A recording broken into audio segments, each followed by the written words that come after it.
ഇപ്പോൾ നീറ്റ് വിഷയവുമായി ബന്ധപ്പെട്ട് രാഹുൽ ഗാന്ധി മാധ്യമങ്ങളെ കാണുകയാണ് തത്സമയം. The exam avenue, you're saying, you can take an exam, you can study, you can work as hard as you want. On the last date, we're going to tell you that the exam is cancelled. So, that avenue is also shut. You've shut avenues like nowhere to go.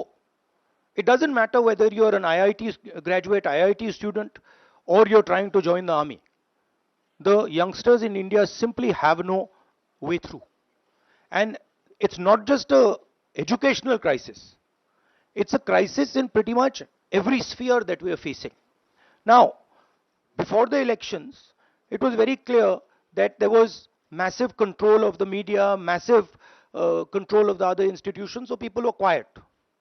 Now people are very clear that we are sitting on a disaster and we've got a government that is crippled, cannot do the job. It's literally walking around on one leg, right? So, yes, it's a crisis. It's a profound national crisis. It's an economic crisis. It's an educational crisis. It's an institutional crisis. So, but I don't see any response. I don't even see the capability of a response, right? So, हाँ नहीं 1 second. Bihar का भैया हमने कहा है कि inquiry होनी चाहिए और जो भी जिन्होंने भी पेपर लीक कराया है उनके खिलाफ कार्रवाई होनी चाहिए. राहुल जी, चूंकि ये मामला नेशनल लेवल पे भी एग्जाम्स में हो रहा है, स्टेट लेवल्स में भी एग्जाम्स में कई जगह इस तरह के पेपर लीक की घटनाएं होती है और करोड़ों छात्रों का जीवन अधर में लटक जाता है. आपको लगता है कि एक सख्त कानून बनाने की जरूरत है संसद में कि इससे निपटने के लिए? कैसे होगा, क्योंकि छात्रों का जीवन सख्त कानून आफ्टर द फैक्ट है, वो होना चाहिए. मगर अगर आप मेरिट के बेसिस पर लोगों को नहीं जॉब देंगे, अगर आप आइडियोलॉजिकल लोगों को वाइस चांसलर बनाएंगे, इनकेपेबल लोगों को वाइस चांसलर बनाएंगे, एग्जाम्स के जो स्ट्रक्चर्स हैं, एग्जाम लेने के स्ट्रक्चर्स हैं, उनमें आप आइडियोलॉजिकल लोगों को डालेंगे तो ये काम होगा. ये इसका सबसे बड़ा कारण BJP and its parent organisation ने जो कैप्चर किया है ये है.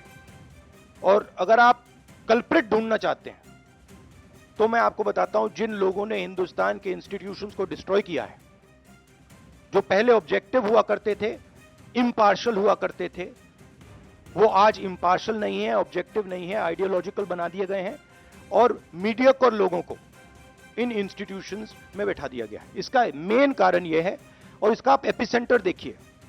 पूरा देश जानता है, युवाओं आप सब जानते हो कि इसका पहले एपिसेंटर मध्य प्रदेश हुआ करता था. वहां पे 40-50 लोगों की हत्या हुई थी. ये तब शुरू हुआ था. आप जानते हो कि गुजरात में, उत्तर प्रदेश में और मध्य प्रदेश में इन चीजों का एपिसेंटर है. और आप ये भी जानते हो कि बीजेपी के लोग कहते हैं कि हमारी लेबोरेटरी मध्य प्रदेश और गुजरात है. तो लेबोरेटरी से यह काम शुरू हुआ है और अब यह काम देश में फैल रहा है और आपका इससे नुकसान हो रहा है. जब तक ये रिवर्स नहीं किया जाएगा, जब तक हिंदुस्तान के इंस्टीट्यूशंस इनके हाथों से नहीं छीने जाएंगे और इफेक्टिव, ऑनेस्ट, इम्पार्शियल लोगों के हाथ में नहीं जाएंगे, तब तक ये होता रहेगा. और मैं आपको बता रहा हूं, जब तक बीजेपी रहेगी ये बढ़ता जाएगा.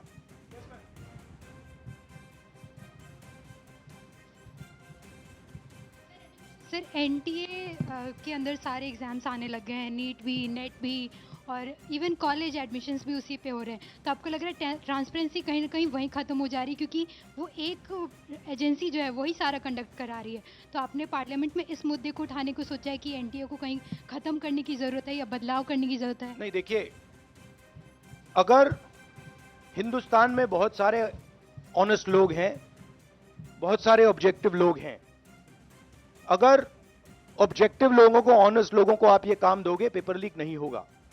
अगर आप मीडियोकर लोगों को राजनीतिक बेसिस पे, आइडियोलॉजिकल बेसिस पे चुन के करोगे तो ये काम होगा.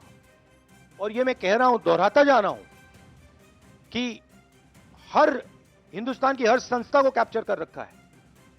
लीगल सिस्टम को, ब्यूरोक्रेसी को, इंटेलिजेंस एजेंसीज को, इन्वेस्टिगेटिव एजेंसीज को, एजुकेशन सिस्टम को.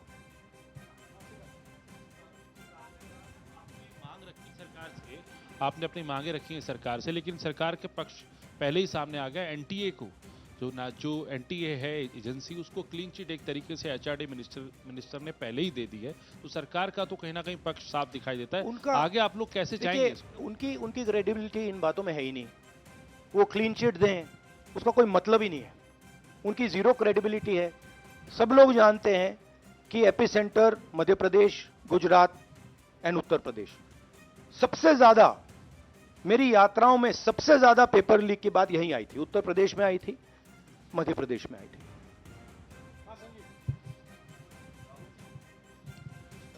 Rahul ji, NTA has conducted one test and which has been cancelled. The other is under doubt, and the court is looking into it. Would you say that the agency like NTA is incapable of conducting such examinations, because two main examinations, and I want it to be disbanded or something? No, I would say that if you let people who know how to run these things and you promote people based on merit, there are multiple ways in which you can do exams successfully.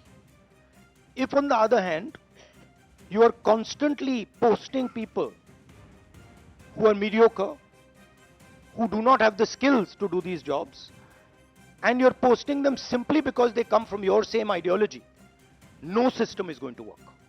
You can change whatever system you want. If the people who are being put into that system are mediocre and being put in for the wrong reasons, it is never going to work.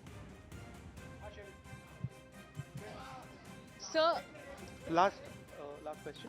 Sir, NEET, specifically on NEET examination, there is of course investigation that is going on, but the scheduled counselling session is not been delayed. It is going to happen as per schedule. So do you think that this is a mere eyewash when it comes to the investigation, saying that investigation bhi ho rahi hai, but then they are not delaying the Look, session? they can eyewash whatever they want, but they are going to get such pressure from the opposition that they're going to think twice about whatever they're doing, because we are not going to allow this type of activity to be done as far as our students are concerned.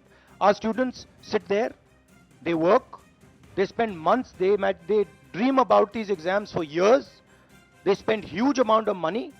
So the opposition is simply not going to allow any of this eyewash that is taking place. We will make sure that we put so much pressure on them that this issue is resolved.